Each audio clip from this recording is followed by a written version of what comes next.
Welcome to Man Does Tech, where I solve the problems you didn't even know you had. In this video, I will explain how to share your Squarespace website. First, ensure your site is published and not in trial mode. You will then copy your unique Squarespace domain name. This simple step allows you to share your site directly via email or social media platforms. We will cover both public and private sharing methods, ensuring your content reaches the right audience effectively and professionally. To share your live Squarespace site publicly, first confirm it is not in trial mode and is set to public visibility within your site settings. Next, navigate to your domain settings and locate your primary Squarespace URL. Copy this address. You can then paste this URL into emails, social media posts, or messaging apps, making your site accessible to anyone with the link. It's a straightforward process.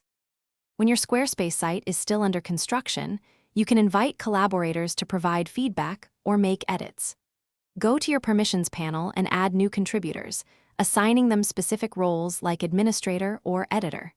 For a quick review, you can also enable a site-wide password. Share this password with trusted individuals, allowing them temporary, secure access to your work in progress. Beyond basic sharing, consider connecting your social media accounts directly within Squarespace for seamless content distribution. Also, optimize your site's SEO settings to improve its visibility in search engine results, attracting more organic traffic. Finally, investing in a custom domain name, like your business.com, adds a professional touch and makes your website much easier for people to remember and share.